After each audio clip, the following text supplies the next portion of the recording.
Hi all. Today we are going to see about stress. Okay, an introduction to stress. Yes. What is stress? Stress is nothing but a negative emotional experience that is experienced by an individual, which will affect an individual's by both physically and mentally. Okay. Stress refers to negative emotional experiences accompanied by psychological, behavioral, biochemical changes. Okay. Why does this stress occur? Stress occurs due to perceived challenges or threats which may be acute or chronic. Why does stress occurs? If an individual is not able to cope up with in a difficult situation, it will cause stress to that particular individual. Okay. It can be of an acute stress or chronic stress. Acute stress is nothing but it is a short term stress. Okay, like it can be of 3 months. Okay, below 3 months, and the chronic stress is about above three or 6 months. That is the chronic stress. Okay. These stressors are the events or situation that causes stress. Okay, something there will be a trigger which will cause the stress. Okay, that is called the stressor. Okay, the same situation may be stressful for one person and neutral for another depending on okay, is for example some if a student is going to write an exam, if a student is well prepared also, they will have some stress about some anxious or stress about that particular exam, and the student who didn't prepare will also have the stress. Okay, it depends on the person how they are perceiving the things, and how they are coping up with that difficult situation. Okay, so here what they are telling us, it depends on how the person appraises the situation, how capable the person feels in dealing with it.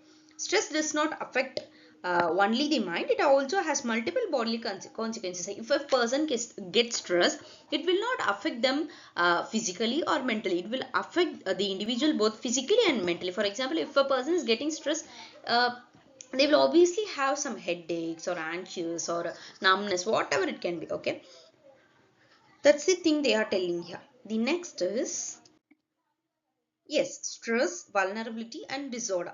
Whether maladaptive behavior, that is a psychological disorder, occurs depend on. Yes, for example, if an individual is having some disorder, it depends on the level of the stress. If the individual is getting more stressed, and if they are overthinking, if they start overthinking about a particular situation, it will lead to depression, right? Maybe because of that overthinking, it will make them to feel sad, and they will feel fatigue, so it will lead to depression, a kind of psychological disorder. Okay, next is vulnerability. Vulnerability is nothing but how a person, like if there is a small thing happen to them, they will take to the extreme level, like they will think oh, as much as how they can think, like they will think deeply on that particular situation in all the time, so it will also lead to some particular psychological disorder. Okay, when both stress and vulnerability are high, a disorder is most likely. Yes, for example, if a person is having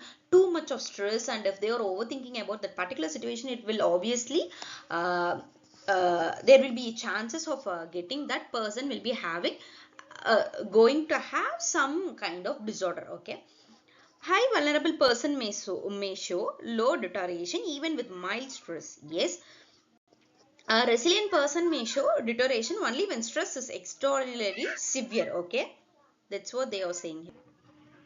Yes, the next is vulnerability to stress. People differ not only in the stress, but they also face also in their vulnerability. Vulnerability is influenced by temperament, yes, resilience, and coping skills. Vulnerability is like, as I said before, it is like overthinking. It is an emotional experience where they overthink too much. Yes, so if the person is having, if the person is not resilient, like bouncing back, no, they are not. If they are not bouncing from bouncing back from a particular situation, they can't. Yes, and the coping skills. Okay, high vulnerability increases the chance of maladaptive behavior. Maladaptive behavior is nothing but the person can't be able to do their daily routines properly. Okay, that's what they are telling. Okay, next, stress and everyday problem. Stress play a role in serious disorders and also in less severe problem that reduce the quality of life. Yes, if a person is having stress, they can't able to work effectively in their daily routine. Okay, insomnia is a common stress related problem. Yes, if the person is having a stress, they can't sleep, they can't work, they can't balance their life properly. Okay, people who are tense and highly vulnerable are more likely to develop sleep difficulties when faced with unexpected challenges. Okay, for example, a person worrying constantly about work may find it hard to fall asleep even without a medical problem. If they are not having any medical problem also, they can't be able to sleep properly. Okay, that's what they are trying to tell here. The next is coping skills, how we can cope these stress. Okay, coping skills are the characteristics way of dealing with stress. Yes, coping skills influence how we identify stress, how we interpret stress, how we respond to stress. Okay, some people do not have readily available solution for difficult situation or not have learned effective coping strategies. If the person is having some stress, some people don't know how to handle that particular situation, that is a difficult situation. Okay, they will overthink. Okay, they don't know how to cope up and how to come back from that. Okay, so coping skills people bring into life situation affect how much stress they feel. It will help the individual to how much a level they have the stress, how will they cope.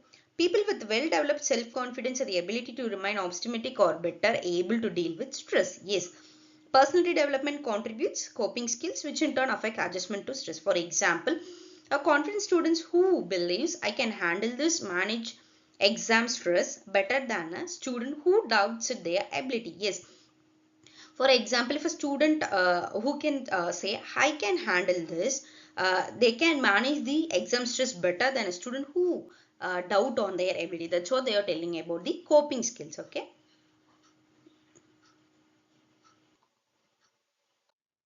thank you. Thank you.